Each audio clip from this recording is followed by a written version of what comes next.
ప్రేక్షకులకి మీ రామచంద్రమూర్తి నమస్కారాలు. ఇవాళ ఈ వీడియోలో మనం విప్రో అనే కంపెనీ గురించి కూలంకషంగా తెలుసుకుందాం. ఆ కంపెనీ ఇప్పుడు ప్రెజెంట్ ఎంటర్ అవ్వచ్చా, టెక్నికల్గా ఫండమెంటల్గా అసలు కంపెనీ ఇన్ఫర్మేషను ఎప్పుడు ఇది స్టార్ట్ చేశారు ఏంటి దాని గురించి డీటెయిల్గా మనం తెలుసుకుందాం ఈ వీడియోలో. విప్రో అనే కంపెనీ పేరు వచ్చి western India palm refined oil. ఈ కంపెనీ పూర్తి పేరు. ఇది ఒక ఇండియన్ మల్టీనేషనల్ కంపెనీ అండ్ ఇది వెజిటబుల్ ప్రొడక్ట్స్ నుంచి స్టార్ట్ చేసి రిఫైన్డ్ ఆయిల్స్ నుంచి నెక్స్ట్ లెవెల్కి వచ్చి ఆ తర్వాత ఇప్పుడు ఐటీ లెవెల్కి వెళ్ళారు. ఇది కంపెనీ స్టార్ట్ అయిన ఇయర్ వచ్చి 1945లోనే ఇది స్టార్ట్ చేశారు. మహమ్మద్ ప్రేమ్జీ ఈయన ఈ కంపెనీ పేరు అప్పుడు western India vegetable products limited. దీన్ని విప్రో అనే స్టాండర్డ్స్ తీసుకొచ్చారు. ఆ తర్వాత ఏంటంటే ఇది రిఫైన్డ్ ఆయిల్ బిజినెస్లోకి ఎంటర్ అయ్యారు. తర్వాత ట్రేడ్ మార్చి విప్రో ప్రొడక్ట్స్ అని తీసుకొచ్చారు. ఆ తర్వాత ఇది 1980లో ఐటీ ఇన్ఫర్మేషన్ టెక్నాలజీ రంగంలోకి వచ్చారు. అక్కడి నుంచి ఈ కంపెనీ పేరుని విప్రో లిమిటెడ్గా తీసుకొచ్చారు. ఇవాళ ఈ కంపెనీ వచ్చి one of the India's largest IT company limited, మనందరికీ తెలిసిందే. ఇది 167 కంట్రీస్కి సర్వీసెస్ చేస్తున్నారు. మెయిన్ వచ్చి విప్రో క్లౌడ్ కంప్యూటింగ్ కానీ, cyber security, digital transformation, artificial intelligence, robotics, data analytics and other technology related సర్వీసెస్ని మనం చూస్తున్నాం. అలాగే ఈ బిజినెస్ ఇంప్రూవ్మెంట్ వచ్చే అంతా కూడా 1980s నుంచే స్టార్ట్ అయింది. యాక్చువల్లీ ఈ కంపెనీ స్టార్ట్ అయింది 1945లో. అక్కడి నుంచి ఇప్పుడు 1980s 1990sలోనే ఐటీ రంగంలోకి విప్లవాత్మకంగా వీళ్ళు ఎంటర్ అయ్యారు. ఇప్పుడు 2004లో ఇప్పుడు 1999లో ఈ కంపెనీ వచ్చి విప్రో లిమిటెడ్గా మార్పు చెందింది. అలాగే ఇది 2004లో విప్రో న్యూయార్క్ స్టాక్ ఎక్స్చేంజ్లో లిస్టెడ్ అయింది. అలాగే ఇది కంపెనీ వచ్చి 2004లో 1 బిలియన్ యాన్యువల్ రెవెన్యూ వచ్చే కంపెనీ, సెకండ్ ఐటీ కంపెనీగా లిస్టింగ్ నేమ్ వచ్చింది. సో అక్కడి నుంచి కూడా ఇది వెనక్కి తిరిగి చూసుకోలేదు. అలాగే ఈ విప్రో అనే కంపెనీ ఇప్పుడు ఫండమెంటల్స్గా ఏ రకంగా ఉంది అనేది మనం ఇప్పుడు చూసుకుందాం.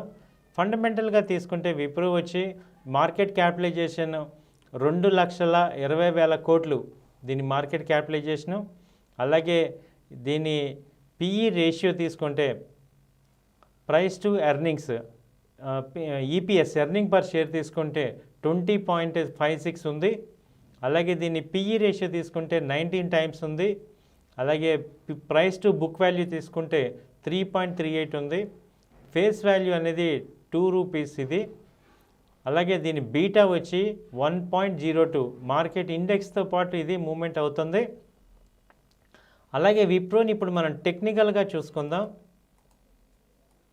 అసలు ఈ చార్ట్ ప్యాటర్న్లో విప్రో దీని ఆల్ టైమ్ హైస్ ఎక్కడి దాకా వెళ్ళింది, ఎక్కడి నుంచి ఏ రకంగా మూవ్మెంట్ వచ్చింది అనేది చూద్దాం. ఇది 2020లో 194కి వచ్చింది. అక్కడి నుంచి మూవ్మెంట్ స్టార్ట్ అయ్యి 2022 21 డిసెంబర్ నాడు 712 దాకా వచ్చింది.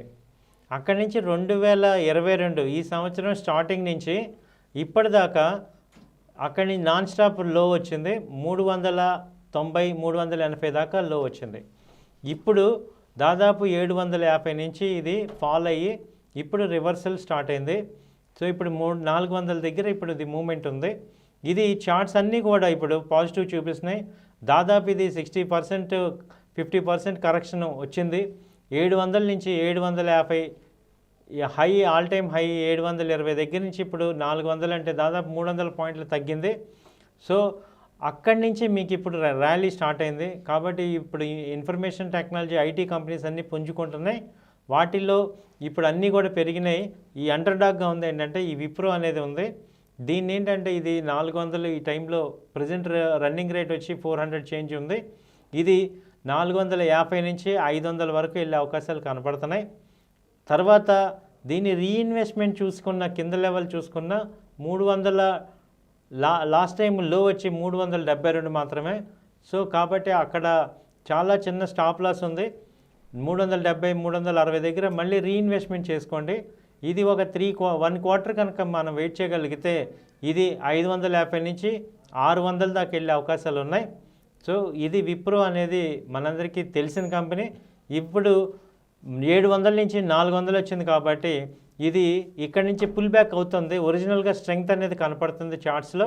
అలాగే weekly chart, monthly chart, daily chart 3 కూడా పాజిటివ్గా చూపిస్తున్నాయి. సో ఇది ఒక మంచి ఆపర్చునిటీ కింద మనం విప్రోని కన్సిడర్ చేయొచ్చు. కాబట్టి మీరు 1-2 సార్లు మీ అనలిస్ట్లో మీ యొక్క అడ్వైజర్తో కూడా మాట్లాడండి.